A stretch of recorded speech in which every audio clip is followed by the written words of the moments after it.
السلام علیکم ورحمۃ اللہ وبرکاتہ۔ پروگرام ہے شریعت آسان ہے اور ہمارے ساتھ ہوتے ہیں مفتی محمد اسماعیل طورو۔ اگر آپ کوئی سوال پوچھنا چاہیں تو آپ ہمارا نمبر نوٹ کر لیجئے 254608 254608۔ اس نمبر پہ آپ بات کر کے کوئی بھی سوال پوچھ سکتے ہیں۔ آج کے موضوع کی طرف چلتے ہیں۔ مفتی صاحب، آج کا موضوع الحمدللہ رب العالمین والصلاة والسلام علی سید المرسلین، اما بعد فاعوذ باللہ من الشیطان الرجیم، بسم اللہ الرحمن الرحیم۔ یا ایہا الذین آمنوا اتقوا اللہ وقولوا قولا سدیدا یصلح لکم اعمالکم ویغفر لکم ذنوبکم ومن یطع اللہ ورسولہ فقد فاز فوزا عظیما۔ وقال النبی صلی اللہ علیہ وسلم الدنیا کلها متاع وخیر متاع الدنیا المرأة الصالحة۔ وقال النبی صلی اللہ علیہ وسلم تنکح المرأة لأربع، لمالها ولحسبها ولجمالها ولدینها فاصفر بذات الدین تربت یداک۔ صدق اللہ مولانا العظیم وصدق رسولہ النبی الکریم۔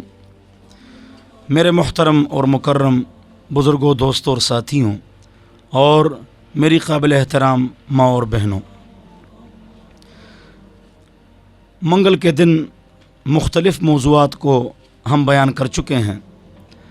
خواب کی تعبیر اور استخارے کا سنت طریقہ، میسیجز اور موبائل کے آداب، اور اعتکاف رمضان کے آداب، 40 حدیثیں، 40 دعائیں، تجوید کے 2 پروگرام، بچوں کی تربیت، اس حوالے سے تفصیلی گفتگو آپ حضرات کے سامنے ہو چکی ہے۔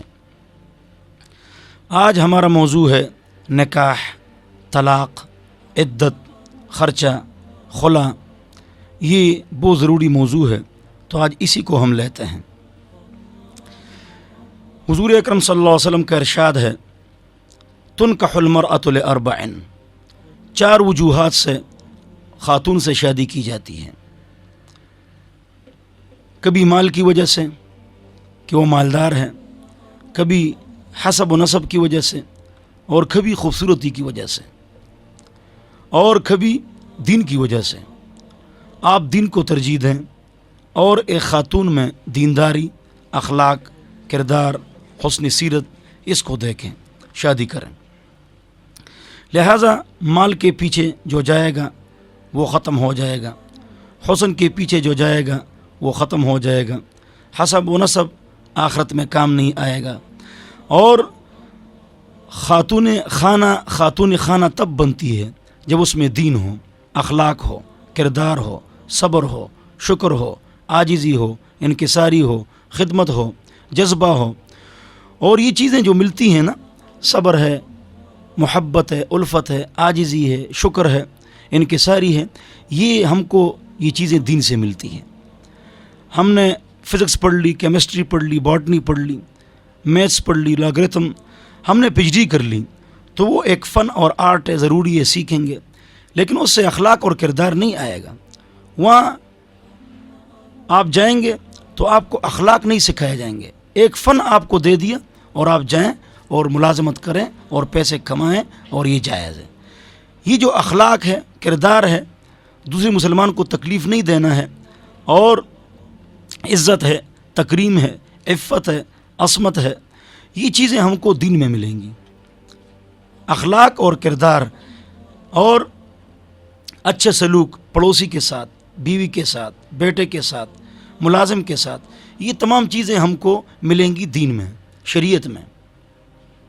اس کے علاوہ کہیں پر یہ چیزیں نہیں ملیں گی، مذہب سے یہ چیزیں ملیں گی۔ تو اس خاتون کو تم منتخب کرو، نبی علیہ السلام فرماتے ہیں جس میں دین ہو، دین ہوگا، اخلاق اور کردار ہوں گے، خدمت ہوگی، بچوں کی تربیت صحیح ہوگی۔ تو پاک پیغمبر نے فرمایا الدنیا کلها متاع وخیر متاع الدنیا المرأة الصالحہ۔ دنیا ساری کی ساری جو دنیا ہے یہ کیا ہے؟ متاع ہے۔ متاع کس کو کہتے ہیں؟ وہ کپڑا جس سے برتنوں کو مانجا اور صاف کیا جاتا ہے۔ دنیا ساری جو ہے یہ کیا ہے؟ متاع ہے۔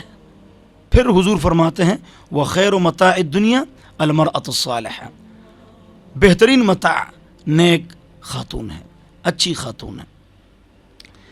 تو حضور اکرم صلی اللہ علیہ وسلم نے تعریف کی ہے۔ اپنے انتقال سے 83 دن پہلے پاک پیغمبر محمد مصطفیٰ صلی اللہ علیہ وسلم نے فرمایا وَاسْتَوْصُوا بِالنِّسَاءِ خَيْرًا، میں اس دنیا سے جا رہا ہوں، تم عورتوں کے ساتھ نرمی کرو، یہ میرا حکم ہے، میرا امر ہے، ان کے ساتھ نرمی کرو، محبت سے پیش آؤ، گھر آ کر سلام کرو، لڑائی جھگڑا طلاق پٹائی سائیکالوجی نفسیاتی دباؤ میں اس کو مت رکھو، اچھے طریقے سے اس کے ساتھ زندگی گزارو۔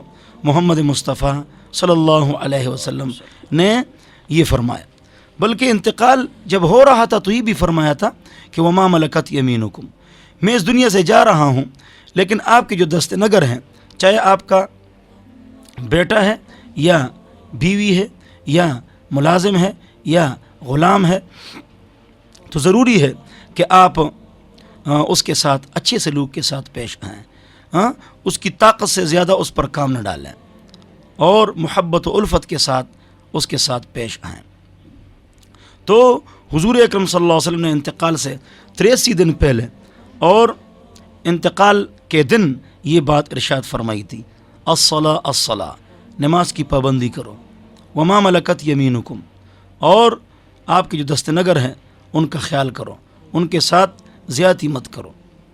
لہٰذا ہم کو چاہیے کہ ہم ان باتوں پر عمل کریں۔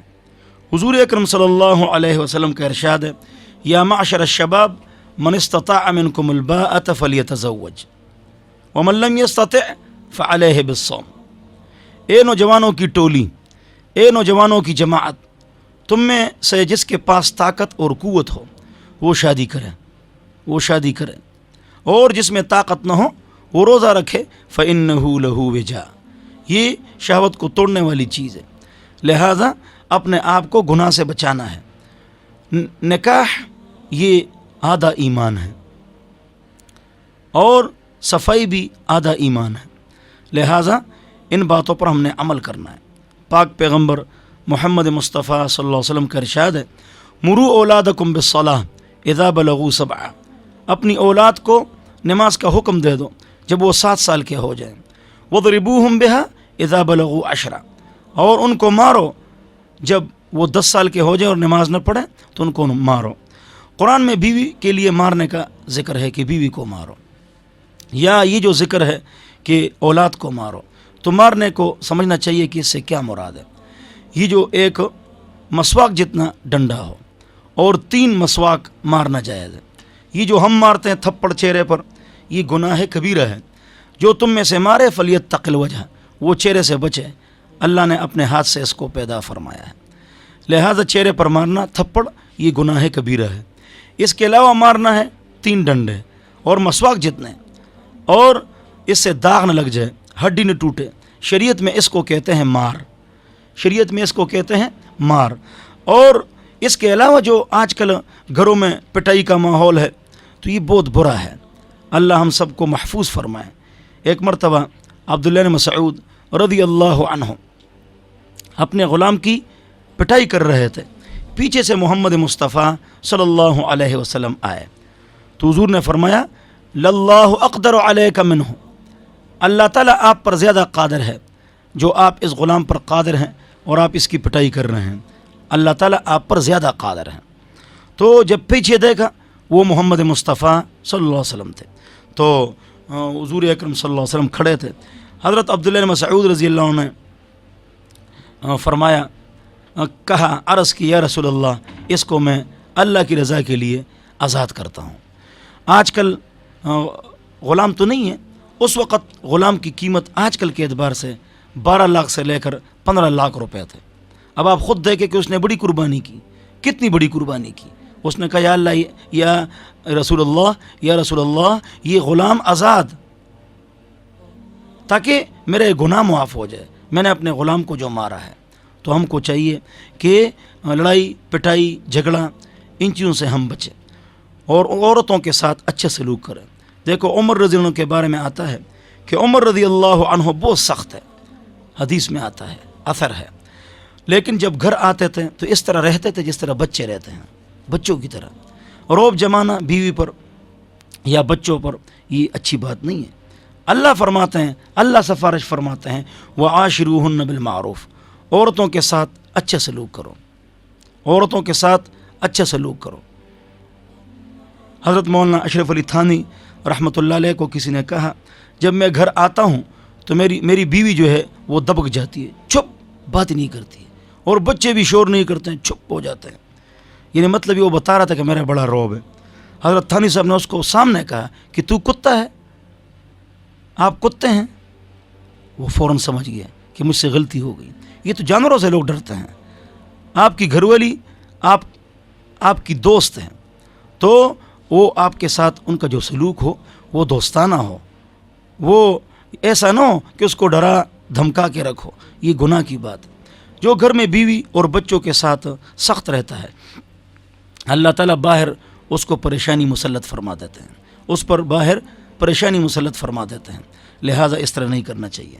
بہرحال تو بات یہ چل رہی تھی کہ نکاح، تو نیک خاتون کو پسند کرو جو نیک ہو اور اچھی ہو، اور اس میں جلدی کرو. پاک پیغمبر کا ارشاد ہے. تو میں نے حدیث آپ کو پڑھائی، وہ حدیث تو آپ کو معلوم ہے، لیکن اس کے 2 ٹکڑے لوگوں کو معلوم نہیں. 2 ٹکڑے جو آپ کو معلوم ہے: 7 سال حکم دو، 10 سال کے بعد مارو اگر نماز نہ پڑھے. اور جو یہ حدیث سنیں تو اس پر عمل کریں، تاکہ آپ قبر میں ہوں گے تو آپ کو کچھ نہ کچھ اعمال پہنچتے جائیں. اور دنیا میں بھی اگر آپ نے بچوں کی تربیت کی ہو اور وہ شادی کر لیں تو آپ کے ساتھ اچھے اخلاق سے پیش آئیں گے. اور اگر ان کی تربیت نہیں ہوئی ہو نا تو پھر وہ آپ کی عزت اور آپ کا ادب نہیں کریں گے. 2 ٹکڑے 2 اور یہ ہے: وَفَرِّقُوهُمْ بَيْنَ الْمَضَاجِعِ. جب 10 سال کے بچے ہو جائیں تو ان کے بستر جدا کر لو. بچی الگ سوئے گی، بچہ الگ سوئے گا، چاہے دونوں بہن بھائی ہوں. یہ شرعی مسئلہ ہے اور اس پر عمل کرنا چاہیے. جب 2 بہن بھائی جب 10 سال کے ہو جائیں ان کے بستر الگ کر لو. تو 2 بالغ مردوں کا یا 2 بالغ خواتین کا ایک چرپائی میں لیٹنا یہ خلاف شریعت ہے. لیکن کون ہے جو اس پر بولتا ہے یا عمل کرتا ہے؟ یہ پاک پیغمبر محمد مصطفیٰ صلی اللہ علیہ وسلم کا ارشاد ہے کہ ان کے بستر جدا کرو. اور آگے ارشاد ہے کہ جب وہ بالغ ہو جائیں تو وہ ان کی شادی کراؤ.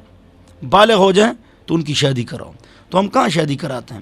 ہم تو کہتے ہیں کالج ہے، یونیورسٹی ہے، پھر ملازمت ہے، پھر گھر ہے، پھر گاڑی ہے.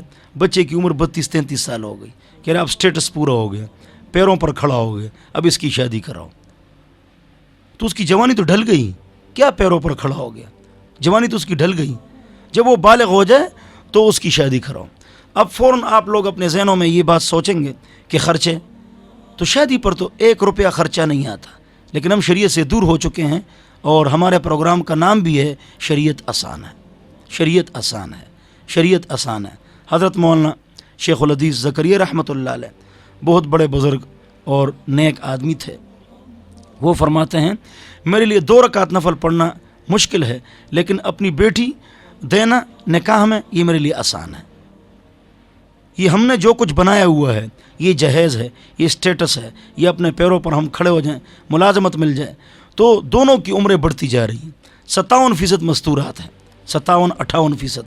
تو اب پھر پریشانی آئیں گی نا. شریعت آسان ہے، ہم نے اس کو اپنے لیے مشکل بنایا ہوا ہے. تو 1 روپیہ خرچہ نہیں آتا ہے. 2 والدین ہیں اور ان کے بچے ہیں 4. کل کتنے ہو گئے؟ 6. بڑا بچہ ہو گیا 18 سال کا. ہاں، تو اب اس کی شادی کرا لو، شادی کرا لو. اب دلہن گھر آئے گی تو 1 روٹی زیادہ پکے گی بس. لیکن ہم شادیوں میں جوڑوں کا اگر سوچتے ہیں ہاں اور جہیز کا سوچتے ہیں اور ہم نے شاپنگ کرنی ہے اور فلانی جگہ جانا ہے، اور تو پھر تو پریشانی ہوگی. کیا پریشانی ہوگی؟ پھر یہ پریشانی ہوگی کہ نبی علیہ السلام نے فرمایا کہ آخر زمانے میں نکاح مشکل ہو جائے گا اور بدکاری آسان ہو جائے گی. آخر زمانے میں نکاح مشکل ہو جائے گا اور بدکاری آسان ہو جائے گی۔ کیا یہ وہ زمانہ نہیں ہے؟ اور عجیب حیرانگی کی بات یہ ہے کہ ایک لڑکا جب رشتہ کرتا ہے، کوئی آپ نے اپنے بھائی کے لیے یا اپنے بیٹے کے لیے رشتہ تلاش کرتے ہیں، اس کو رشتہ نہیں ملتا ہے، گھومتے ہیں بھائی اتنی عورتیں 57-58% عورتیں ہیں، رشتہ کیوں نہیں مل رہا ہے؟ یار ہم کو ایسا رشتہ چاہیے نا کہ عورت جو ہے خاتون خانہ ہو اور بچوں کی تربیت کرے اور خاوند کی خدمت کرے اور اچھے طریقے سے رہے۔ ہم کو تو ایسی خاتون چاہیے۔ آج کل جو خواتین ہیں وہ تو باہر جائیں گی، شاپنگ کرے گی، ہنی مون منائے گی، غیر ملک جائے گی، پتہ نہیں یہ ہوگا اور وہ ہوگا اور فلانا ہوگا۔ تو آج کل کے لڑکیوں کے خرچے بہت زیادہ ہیں نا، ہم نے ایسی شادی کرنی ہے کہ وہ گھر کو آباد کرے۔ تو یہ تو دن رات باہر گھومتی ہیں، مجھے ایسی گاڑی چاہیے اور فلانی جگہ جانا ہے اور یہ کرنا ہے، تو لڑکیوں کے خرچے بہت زیادہ ہیں، تو اس وجہ سے ہم کو رشتہ نہیں مل رہا ہے۔ ہم تو ایسی لڑکی چاہتے ہیں جو ہمارے گھر کو آباد کرے۔ تو ضروری ہے کہ خواتین بھی اپنے آپ کو، بلکہ یہاں لفظ استعمال کریں گے بچیاں بھی اپنے آپ کو ایسا بنائیں کہ اس کے رشتہ دار اور اس کے ارد گرد والے لوگ ان سے ڈرے نہ کہ یار اگر اس سے ہم شادی کریں گے تو اس کا جو وہ ہے خرچے ہیں اور اس کا جو سٹیٹس ہے کیا ہم برداشت کر سکیں گے یا نہیں۔ ان کو بھی چاہیے کہ وہ اچھی زندگی، نبی علیہ السلام والی زندگی، صحابیات والی زندگی اختیار کریں۔ اچھے کپڑے پہنیں جائز ہے، اچھا کھانا کھائیں جائز ہے، اچھا گھر حلال ہے جائز ہے، محنت کرو، لیکن گناہوں سے اپنے آپ کو بچاؤ۔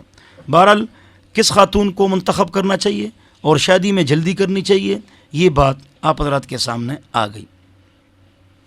اگلی بات جو ہے وہ یہ ہے کہ منگنی کی کیا حیثیت ہے۔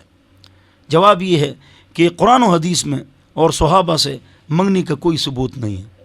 یہ جو لوگ منگنیاں کرتے ہیں کہ دودھ کا گھونٹ پی لیں گے اور انگوٹھی ڈال دیں گے منگنی ہو گئی، یہ نہ قرآن میں ہے اور نہ حدیث میں ہے۔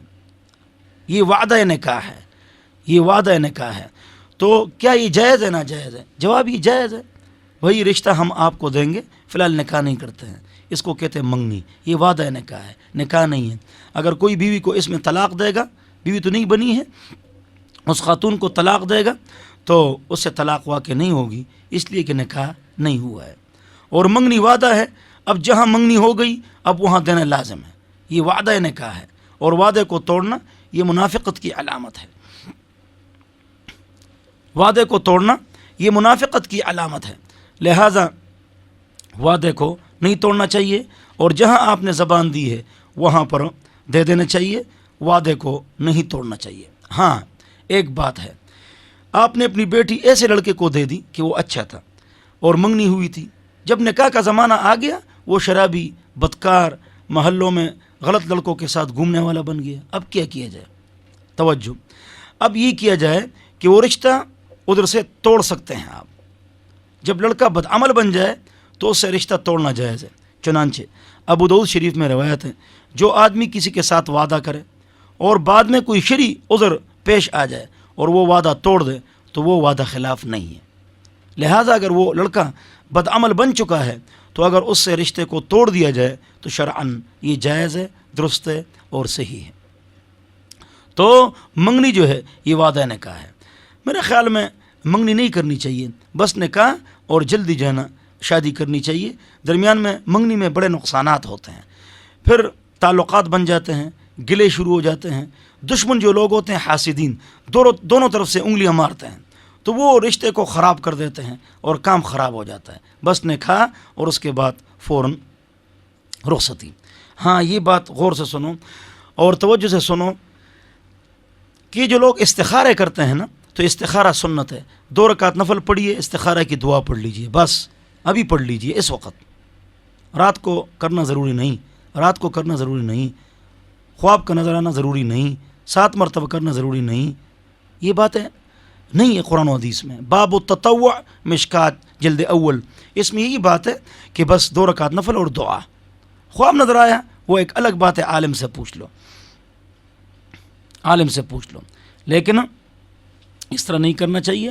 بس 2 رکعت نفل پڑھیے، استخارہ کر لیجئے۔ اب آگے کیا کریں پتہ کیسے چلے گا؟ پتہ نہیں چلتا ہے، یہ کس نے آپ کو بتایا پتہ چلتا ہے؟ استخارہ کا معنی ہے اللہ سے خیر طلب کرنا، آپ نے طلب کر لیا، اب کیا کریں جی؟ اب مشورہ کرو، آگے پیچھے دائیں بائیں، ان سے پوچھ لو کہ لڑکی کیسی ہے، یا یہ لڑکا کیسا ہے، یہ دکان کیسی ہے، میں کروں یا نہ کروں. جو ساتھی آپ کو مشورہ دے اس پر عمل کریں. مشورہ استخارہ سے افضل ہے، استشارہ استخارہ سے افضل ہے. لہٰذا نکاح میں بھی جلدی نہیں کرنی چاہیے، پہلے خوب معلومات حاصل کرنی چاہیے. خاندانی پس منظر، وہ لوگ کیسے ہیں، یہ معلوم کرنا چاہیے. تو استخارہ استخارہ اور مشورہ کے بعد آپ فیصلہ کر لیجئے. یہ باتیں ضروری ہیں. پھر منگنی کی بات بھی ہو گئی، نکاح کی فضیلت کی بات بھی ہو گئی، اور نکاح جو ہم کرتے ہیں اس میں جلدی کرنی چاہیے، یہ بات بھی آ گئی. اب نکاح کا طریقہ آپ کو بتاتا ہوں. فرماتے ہیں امام صاحب خطبہ پڑھتے ہیں، یہ خطبہ جو ہے یہ سنت ہے. اگر خطبہ نہ بھی ہو تو نکاح ہو جاتا ہے، لیکن یہ نبی کی سنت ہے، لہٰذا خطبہ پڑھ لیا جائے. اور اس کے ایجاب و قبول کے اوپر 2 گواہ ہوں. لڑکی کے پاس جو 3 افراد جاتے ہیں، ایک وکیل اور وہ 2 گواہ، یہ مستحب ہے. اگر ایک آدمی جا کر اجازت لے لے تو یہ جائز ہے. وہ 2 گواہ مستحب ہیں.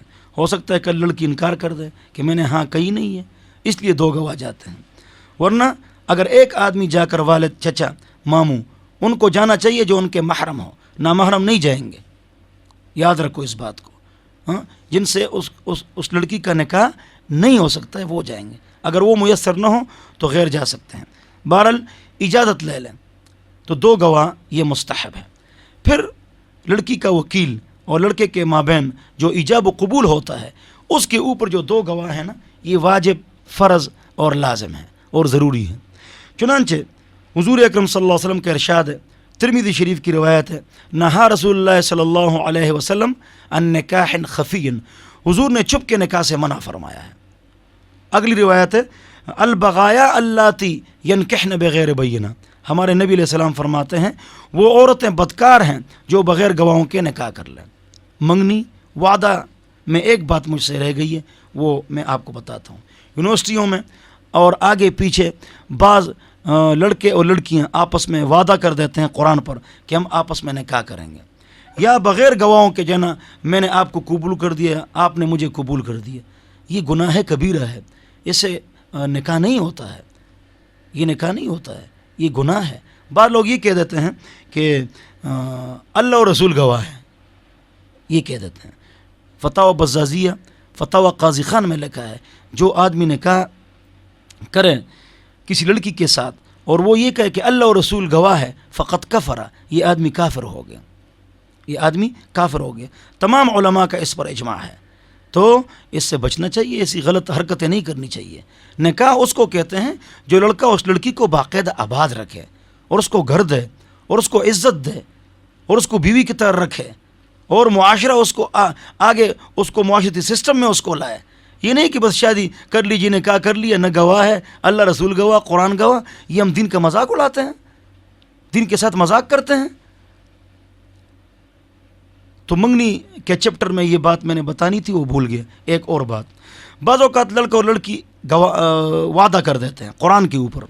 سنو، وہ وعدہ جو خلاف شریعت ہو، چاہے قرآن و حدیث پر ہو جائے، دین پر ہو جائے، جس پر بھی ہو جائے، اس کو توڑنا فرض ہے، لازم ہے. اس پر نبی علیہ السلام کی حدیث موجود ہے. بعض بچیاں یا بچے توبہ کر دیتے ہیں گناہوں سے، پھر وہ وعدہ یاد آتا ہے کہ ہم نے تو وعدہ کیا تھا قرآن پر. تو نبی علیہ السلام کا ارشاد سن لو، من حلف علی یمین ورأى غیرها خیرا منها فلیأت بالذی هو خیر فلیکفر ثم لیکفر عن یمینہ.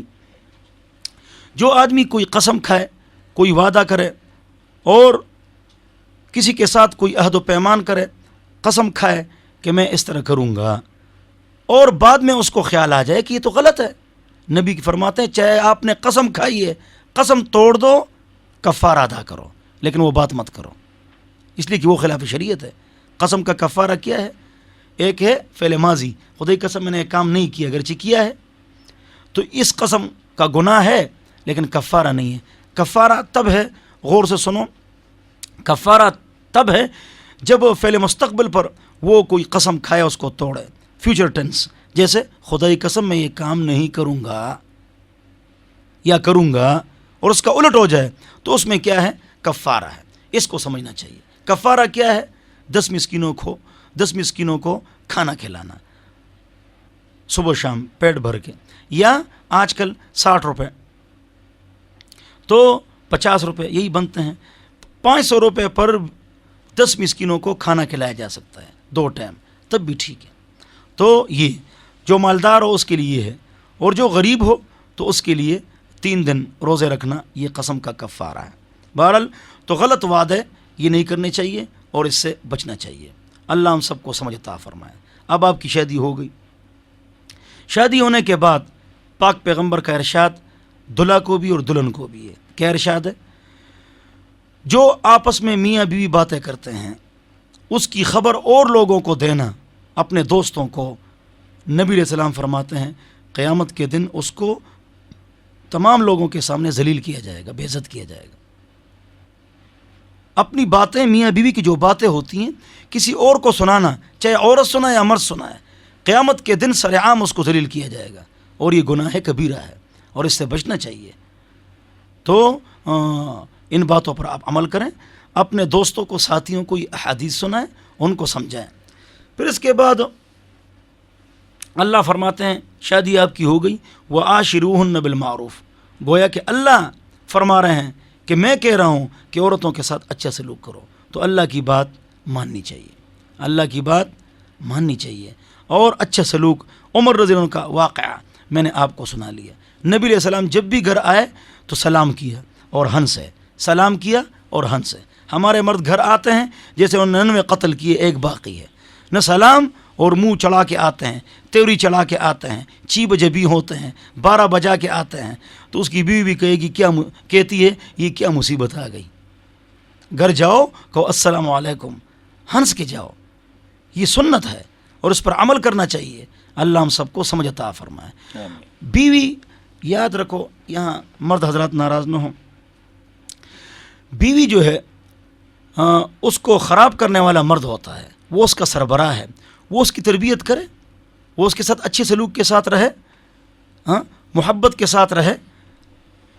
بیوی کے ساتھ تعلق جو ہے یہ دوستانہ ہے، یہ ملازمانہ نہیں ہے۔ دوست آپ کا ایک دوست ہے، اس کے ساتھ تم لڑتے ہو روزانہ، یا اس کو مارتے ہو یا گالیاں دیتے ہو، وہ آپ کے ساتھ دوستی کرے گا؟ نہیں کرے گا، دوستی بالکل نہیں کرے گا۔ بیوی کے ساتھ تعلق دوستانہ ہے، اگر وہ مجبوراً آپ کے پاس رہے گی بھی، آپ کی خدمت کرے گی، بچوں کی تربیت، وہ اس کی مجبوری بیچارے کی بن گئی۔ ہمارے ایک ساتھی ہیں مولانا نعیم اللہ صاحب، وہ فرماتے ہیں عورت کی وکٹ جو ہے وہ بہت کمزور ہے، بہت کمزور ہے بیچاری۔ تو جواب یہ ہے کہ وہ کیا کرے گی؟ اب رہے گی تو کہاں جائے گی؟ معاشرہ اس کو جگہ نہیں دیتا ہے۔ تو آپ گھر پر رہیں اور آپ کی بیوی آپ سے تنگ ہو تو آپ گناہگار بھی ہے اور اللہ آپ سے ناراض بھی ہے، اور باہر اللہ تعالیٰ آپ کو پریشان کرے گا۔ بعض لوگ کہتے ہیں بیوی جہنم ہے اگر وہ بدعمل ہو۔ جو آدمی بیوی کی غیبت کرے تو سمجھو کہ وہ خود غلط ہے، بس۔ کیوں؟ اس لیے کہ اس نے اس کو دینی ماحول نہیں دیا ہے۔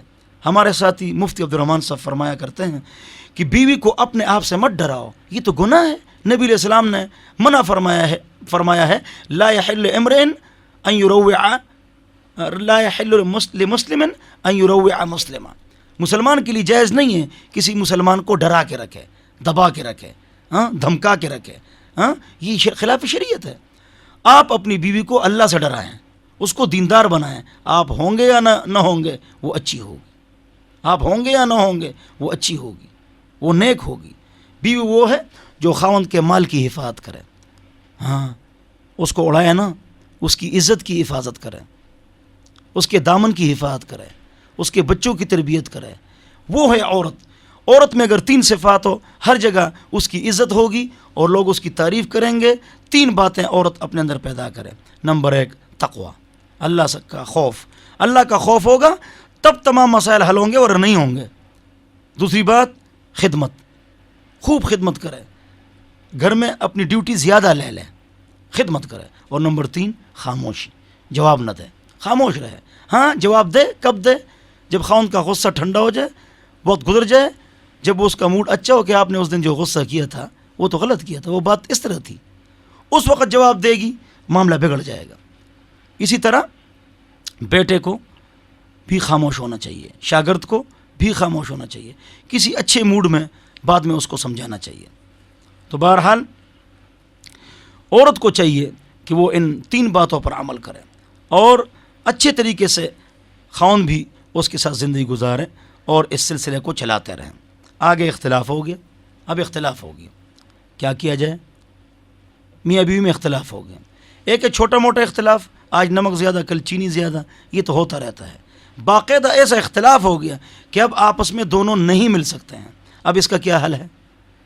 جڑنا مشکل ہے، قرآن نے اس کا حل بتایا ہے۔ ہمارے نزدیک اس کا کیا حل ہے؟ فوراً 3 طلاق ہے، بعد میں روتے ہیں یا گالیاں، جھگڑے، پٹائیاں، شور، پتہ نہیں کیا کچھ کرتے ہیں۔ اللہ فرماتے ہیں کہ یہ کام کرو، فعظوہن، اختلاف ہو جائے سب سے پہلے اس کو نصیحت کرو۔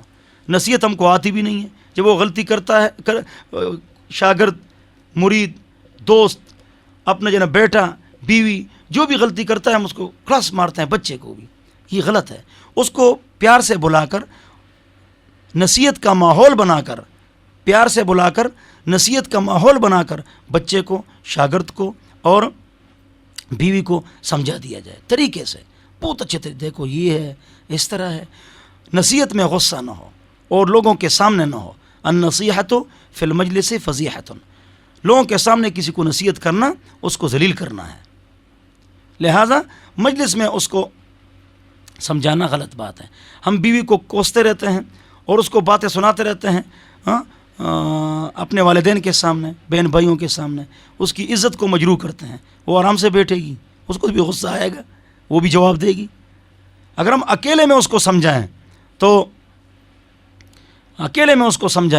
تو انشاءاللہ وہ بات اس کی سمجھ میں بات آ جائے گی اور وہ بات سمجھ جائے گی کہ آپ کہاں جائیں گی، اب کیا ہوگا، چھوڑو، ان باتوں پر عمل کرو، ان باتوں پر عمل کرو، ان باتوں پر عمل کرو۔ لیکن مرد بھی اپنے آپ کو ٹھیک کریں، وہ اپنے کیریئر کو ٹھیک کرے، اپنے آپ کو ٹھیک کرے، اپنے آپ کو درست رکھیں، وہ بھی اپنے آپ میں اخلاق اور کردار اور احساس ذمہ داری یہ پیدا کرے۔ بہرحال تو اس کو نصیحت کرو، اللہ فرماتے ہیں۔ اب نصیحت پر اس کو بات سمجھ میں نہیں آئی، دوبارہ کرو، 6 بار کرو، بات نہیں بنی تو پھر کیا کرو؟ وَاهْجُرُوهُنَّ فِي الْمَضَاجِعِ، تھوڑے سے وقت کے لیے اس سے بائیکاٹ کر لو، بستر الگ کر لو، انشاءاللہ اس کو بات سمجھ میں آ جائے گی۔ پھر بھی اس کو بات سمجھ میں نہیں آ رہی ہے، اس سے وہ اختلاف مراد نہیں جو دن رات ہمارے اختلافات آتے ہیں چھوٹی چھوٹی باتوں پر، ہر گھر میں ہوتے ہیں، برتن قریب ہوتے ہیں تو کھڑکتے ہیں۔ یہ جو اب ایسا کوئی مسئلہ آ گیا نا، دونوں آپس میں نہیں رہ سکتے ہیں، یہ اس کے لیے ہے نصیحت، بائیکاٹ۔ نمبر 3 وَاضْرِبُوهُنَّ، قرآن میں اس کو مارو۔ وہی والی بات بخاری شریف میں لکھا ہوا ہے کہ ایسی مار نہ ہو کہ ہڈی ٹوٹ جائے یا داغ لگ جائے۔ میں نے آپ کو کہا مسواک سے مارنا ہے، اگر وہ غیرت مند ہوگی تو اس سے بھی وہ ٹھیک ہو جائے گی، اور اگر اس میں یہ چیز نہ ہو تو پھر اس کو ڈنڈوں سے مارو، کیا ہوگا؟ کچھ بھی نہیں ہوگا۔ غیرت مند کے لیے اشارہ کافی ہے، وَلِلْعَاقِلِ تَكْفِي الْإِشَارَةِ، عقل مند کے لیے اشارہ کافی ہے۔ پھر بھی بات سمجھ میں نہیں آ رہی ہے، اب کیا کیا جائے؟ اب فَبْعَثُوا حَكَمًا مِّنْ أَهْلِهِ وَحَكَمًا مِّنْ أَهْلِهَا، دونوں طرف کے افراد بیٹھ جائیں اور ان کی صلح کرائیں۔ دیکھو کیسی ترتیب ہے اللہ تعالیٰ کی، ہم فوراً طلاق دیتے ہیں نا، وہ ان کو آپس میں جوڑ دیں۔ اگر پھر بھی نہیں جڑتے ہونا، اب آ گئی بات طلاق کی، تو 1 طلاق دے دیں۔ کتنی طلاقیں دے دیں؟ 1 طلاق دے دیں۔ طلاق بالکل مت دو، لیکن اگر دو تو اللہ کے بندو 1 طلاق دو نا، فوراً 1 زبان سے 3 کیوں دیتے ہو؟ پھر تو رجوع نہیں ہو سکتا ہے۔ 1 طلاق دو، ان 4 کاموں کے بعد طلاق ہے۔ 4 کام جو میں نے بتا دیے، کون ہے جو اس پر عمل کرتا ہے، اور کون ہے کہ اس کو پتہ ہے، اور کون ہے کہ جن دین کو جانتا ہے۔ اس لیے تو ہماری پریشانی ہے، تو طلاق مت دو تو 1 طلاق دو۔ اب 3 ماہواری کے اندر یہ اگر رجوع کرنا چاہے تو کہے میں نے تیری طرف رجوع کر لیا، چاہے گواہ ہو یا نہ ہو، بس رجوع ہو گیا، اس کی بیوی بن گئی 3 ماہواری کے اندر۔